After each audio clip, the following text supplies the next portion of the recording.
Okay, welcome back students. Yesterday we have seen the topic of pollination, and the pollination are of the two agents are useful. First is the non-living things called as the abiotic, and second is the living things called as the biotic agent.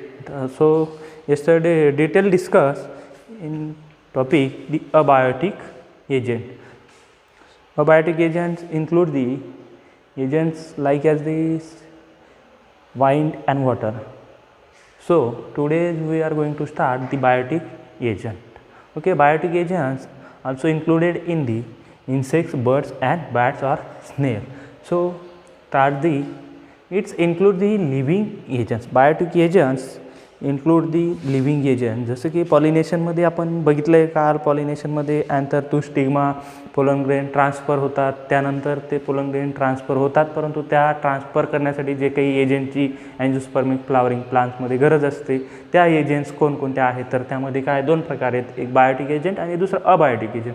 Abiotic एजंटमध्ये आपण बघितलं आहे water आणि wind म्हणजे हवेमार्फत आणि पाण्यामार्फत ते होतात. व्हॅलिस्नेरिया प्लांट्सचे examples वगैरे आपण बघितलेले आहेत. मग आज जो आपण बघणार आहोत तो म्हणजे Biotique agent.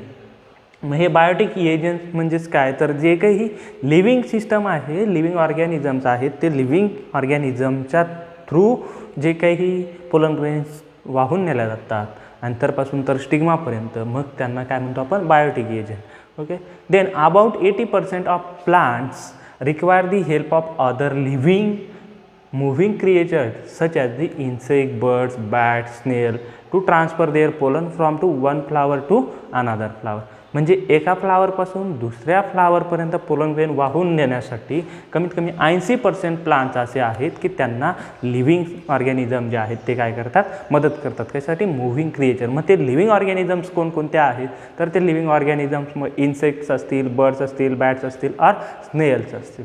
Okay, these also sustain our ecosystem and produce natural resource by the helping plants to reproduce. आणि मग हे जे आहेत हे सर्व कसले तर इकोसिस्टीमचे मेंबर्स आहेत आणि ते कशासाठी तर ते कसे प्रोड्यूस होतात तर ते नॅचरल रिसोर्सेस आहेत आणि त्यामुळे ते मदत होतात कशासाठी प्लांटच्या रिप्रोडक्शनसाठी.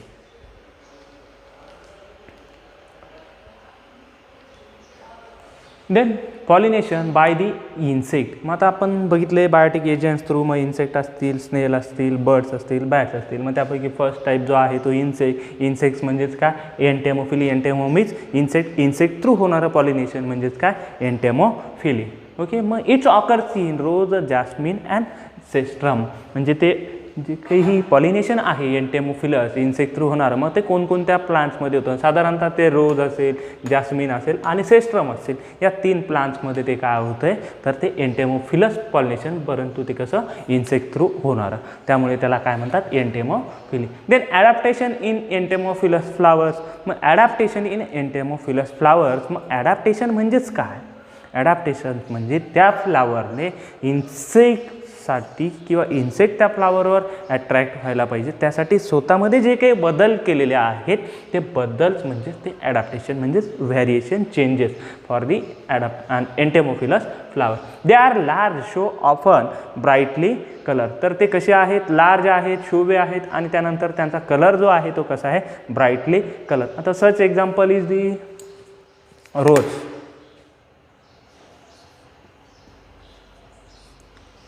रोज प्लांट आहे.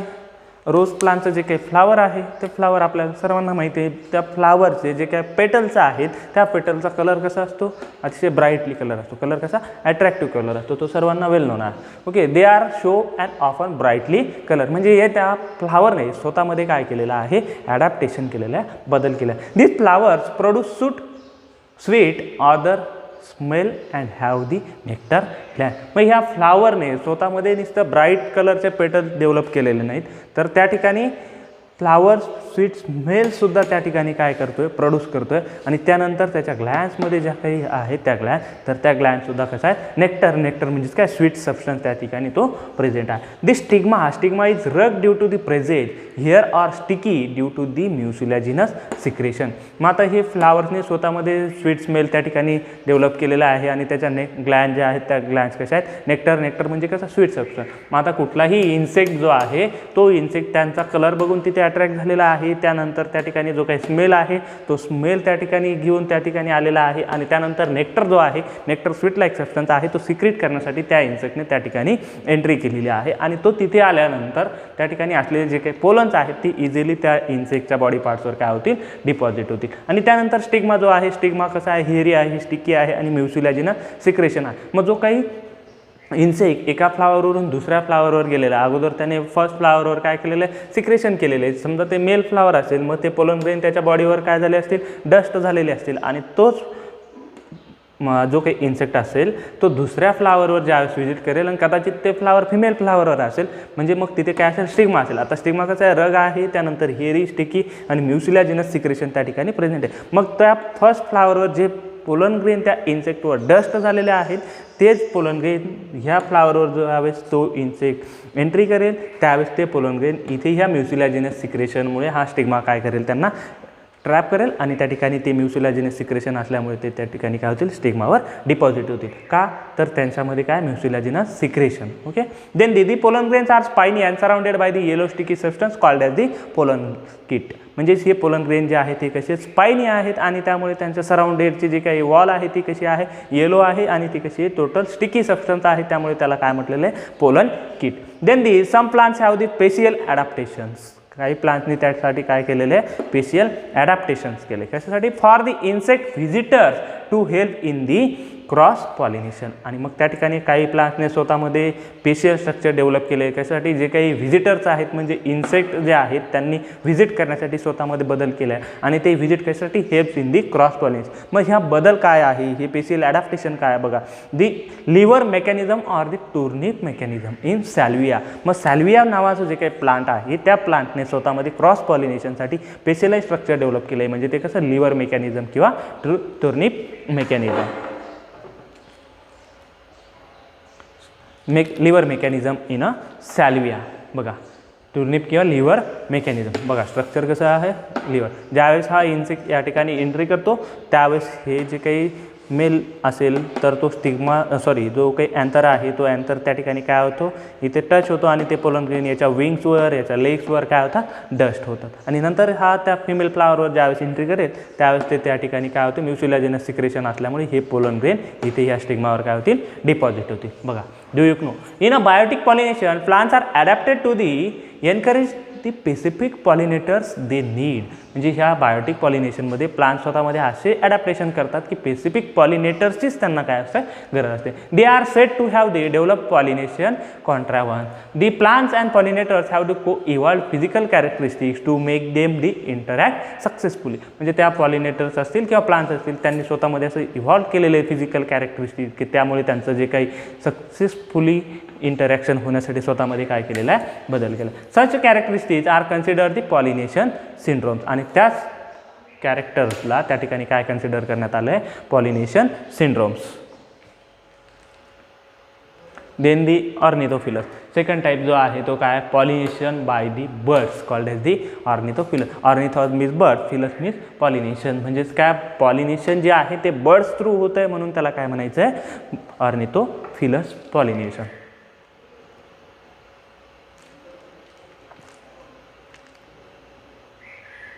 बघा, then only a few types of birds are specialize for the pollination. Only फक्त काही टाईपचे बर्ड जे आहेत ते काय करतात, स्पेशलाइज आहेत कशासाठी, पॉलिनेशनसाठी. They usually have small size and long beaks. मग त्या ठिकाणी त्या बर्ड्समध्ये कमीत कमी ते बर्ड्स कसे असतात, स्मॉल साईज असतात, परंतु त्यांची बीक कशी असते म्हणजे चोच कशी असते, पूर्णपणे लॉंग असते. मग ते बर्ड्स कोणते, तर त्यांचं एक्झाम्पल बघा, सनबर्ड असतील किंवा हमिंग बर्ड्स असतील तर ते काय आहेत, त्यांचे त्या ठिकाणी ॲडॅप्टेड आहे बीकमध्ये आणि साईजमध्ये. सम ऑर्निथोफिलस प्लांट्स.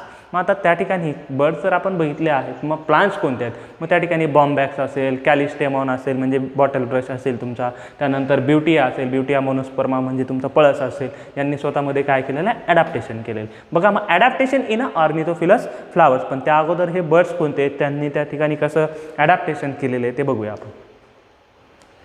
डायग्राम बघू शकता. डायग्राममध्ये हा जो काही बर्ड दिसतोय हा काय आहे, तुमचा हमिंग बर्ड आहे. मग हा हमिंग बर्ड कसं आहे, साईजमध्ये स्मॉल आहे. आणि इकडे हे जे काही फ्लावर आहे, हे फ्लावर कसं आहे, ट्युब्युलर फ्लावर आहे. आता कुठलाही इन्सेक्ट त्याच्या इथे जर नेक्टर असेल तर तो इन्सेक्ट आतपर्यंत एंट्री करू शकत नाही. त्यामुळे ह्या फ्लावरने कसं ट्यूब फॉर्म केलेली आहे, परंतु इकडे ह्या बर्डने सुद्धा स्वतःमध्ये काय केलेले आहे, ही जी काही त्याची बीक आहे ती बीक कशी आहे, लॉंग बीक आहे, म्हणजे ती इझिली काय होईल त्या ठिकाणी इन्सर्ट होईल आणि ती इन्सर्ट झाल्यामुळे तो नेक्टर सिक्रेट होईल. परंतु इथे असलेले जे काही अँथर आणि पोलन ग्रेन्स आहेत ते पोलन ग्रेन इझिली त्याच्या हेड पार्टवर काय होतील, डस्ट होतील, त्याच्या विंग्सवर किंवा लेग्सवर ते त्या ठिकाणी काय होतील, डस्ट होतील. आणि सेकंड ज्यावेळेस तो फिमेल फ्लावरवर एंट्री करेल त्यावेळेस इझिली ते डस्ट असलेले पोलन ग्रेन काय असतील त्या स्टिग्मावर त्या ठिकाणी डिपॉझिट होतील आणि ते काय होईल, त्यांचा तो पॉलिनेशन कंप्लीट होईल. परंतु त्या ठिकाणी जो काही एजंट आहे तो एजंट काय आहे, हमिंग बर्ड असेल किंवा बर्ड थ्रू होणारा पॉलिनेशन असेल. बघा मग adaptation in a ornithophilous flower. Flowers are usually brightly colour, large and show. Flowers की तो काय करत असतात, त्यांचे जो काही पेटलचा कलर असतो तो कसा असतो, ब्राईटली कलर असतात. फ्लावर त्या ठिकाणी कसे असतात, लार्ज असतात. दे सिक्रेट दी प्रोफ्यूज डायल्यूट नेक्टार. त्यांनी त्या ठिकाणी काय सिक्रेट केलेलं असतं, प्रोफ्यूज डायल्यूट नेक्टार, कारण की नेक्टार सिक्रेट करण्यासाठी त्या ठिकाणी बर्ड्स काय करत असतात, एंट्री करत असतात. Then the pollen grains are sticky and spiny. Pollen grain कसे असतात, स्टिकी अँड स्पायनी असतात, त्या ठिकाणी इझिली डिपॉझिट व्हायला पाहिजे त्यासाठी. Flowers are generally without fragrance. आणि त्या ठिकाणी फ्लावर जे आहेत ते विदाऊट फ्रॅग्रन्स म्हणजे कुठल्याही प्रकारचा स्मेल त्यांना त्या ठिकाणी नाही आहे. का तर बर्ड्समध्ये कुठल्याही प्रकारचा सेन्स नसतो किंवा त्यांचा जो काही सेन्स असतो तो की स्मेलचा तो काय असतो, पुअर असतो, म्हणजे त्यांना सुगंध जो असतो हा कमी प्रमाणात असतो, म्हणजे त्यांचा जो सेन्स. त्यामुळे त्या ठिकाणी फ्लावरने स्वतःमध्ये काय बदल केला, ॲडॅप्टेशन केले, तर without fragrance. Then the pollination by the bats. म्हणजे बॅट्स थ्रू होणारं जे काही पॉलिनेशन आहे ते म्हणजे काय, chiropterophily. Then the bats can transport pollens over long distance, sometimes several kilometres. बॅट्समध्ये कमीत कमी जे काही पोलन ग्रेन ट्रान्सफर होतात ते कमीत कमी कुठे होतात, म्हणजे लॉंग डिस्टन्सपर्यंत. आणि कमीत कमी जर बघितलं काही वेळा तर ते म्हणजे सेव्हरल किलोमीटर्सपर्यंतसुद्धा हे बॅट जे आहेत हे पोलन ग्रेन त्या ठिकाणी वाहून येतात. मग ॲडॅप्टेशन इन क्रायोप्टेरोफिलस फ्लावर्स. मग अशा फ्लावर्सने स्वतःमध्ये काय बदल केलेला बघा. Flowers are dull colour without strong fragrance, म्हणजे with a strong fragrance. Flower जे आहे ते कसे डल कलर आहे, परंतु त्यांचा फ्रॅग्रन्स जो आहे तो कसा आहे, स्ट्रॉंग आहे. Then they secrete the abundant nectar. आणि त्यांनी स्वतःमध्ये जो काही नेक्टर आहे तो किती अबंडंट प्रमाणात, भरपूर प्रमाणात त्या ठिकाणी काय केलेला आहे, तो उपलब्ध केले. Then flowers produce large amount of edible pollen grain. त्या ठिकाणी फ्लावर जे आहेत ते काय प्रोड्यूस करतात, large amount of edible pollen grain त्या ठिकाणी काय करतात, प्रोड्यूस करतात. मग आता असे प्लांट्स कोणते आहेत की ज्यांच्यामध्ये बॅट्स थ्रू पॉलिनेशन होतं. मग एक्झाम्पल जे आहे anthocephalus kadamba tree, then adansonia baobab tree, then kigelia sausages tree. हे 3 प्रकारचे जे काही एक्झाम्पल दिलेले त्यांच्यामध्ये काय होतं, बॅट्स थ्रू पॉलिनेशन होतं, म्हणजेच काय तर क्रायोप्टेरोफिली. मग आत्तापर्यंत आपण जे काही पॉलिनेशन बघितलं, येस्टरडेचं लेक्चर असेल किंवा टुडेचं लेक्चर असेल, दोघंही मिळून आपण जे काही पॉलिनेशन बघितलं त्या ठिकाणी पॉलिनेशन आता तुम्हाला समजलेलं असेल. पॉलिनेशन म्हणजेच काय, anther to stigma pollen grains transfer होतात. आणि त्या ठिकाणी पॉलिनेशनचे 2 टाईप्स आहेत, एक सेल्फ पॉलिनेशन, दुसरं म्हणजे क्रॉस पॉलिनेशन. मग त्या ठिकाणी त्यांना क्रॉस पॉलिनेशनसाठी कसली गरज असते, एजंटची गरज असते. मग एजंट्स कोणकोणते आहेत, अबायोटिक एजंट्स आहेत आणि दुसरे म्हणजे बायोटिक एजंट. अबायोटिक एजंट्समध्ये कोण आहेत, तर एक म्हणजे वाईंड, दुसरं म्हणजे वॉटर म्हणजे पाणी आणि वाऱ्याच्या मार्फत होणारं पॉलिनेशन, आणि तिसरं म्हणजे जे काही तुमचं बायोटिक एजंट्स आहेत. बायोटिक एजंट्समध्ये कोणते एजंट्स आहेत, तर मग त्या ठिकाणी बर्ड्स असतील, त्यानंतर इन्सेक्ट असतील, स्नेल्स असतील आणि बॅट्स असतील. मग इन्सेक्ट म्हणजे कोणते, तर तुम्ही मधमाशी, हनी बी सर्वांनी पाहिलेली आहे. ते काय करते, वर्कर बी जे आहेत त्या फ्लावर टू फ्लावर व्हिजिट करतात, कशासाठी, तर नेक्टर सिक्रेशनसाठी. आणि त्याच वेळेस त्या ठिकाणी त्यांच्या माध्यमातून काय होतं, पॉलिनेशन कंप्लीट होतं. त्यानंतर सेकंड बर्ड्स असतील. बर्ड्समध्ये सुद्धा तुम्ही बघितलेलं हमिंग बर्ड जो आहे त्याने स्वतःमध्ये बदल केलेला आहे. त्याची बीक जी आहे त्याची साईज स्मॉल आहे, परंतु बीक कशी आहे, लॉंग आहे, इझिली नेक्टर सिक्रेट करण्यासाठी. आणि थर्ड वन जो आहे तो काय, pollination by the bats. Bats through म्हणजे क्रायोप्टेरोफिली. मग बॅट्स बघा कमीत कमी लॉंग डिस्टन्सपर्यंत आणि सेव्हरल किलोमीटर्सपर्यंत सुद्धा ते काय करतात, पॉलिनेशन त्या ठिकाणी पोलन ग्रेन्स काय करतात, वाहून. मग ॲडॅप्टेशन त्या ठिकाणी झालेलं आहे. डल कलर फ्लावर आहे, परंतु फ्रॅग्रन्स त्यांचा कसा आहे, स्ट्रॉंग आहे. मग त्यांचं एक्झाम्पल काय, अँथोसेफॅलस म्हणजे कदंब ट्री असेल, ॲडॅन्झोनिया असेल आणि कायजेलिया असेल.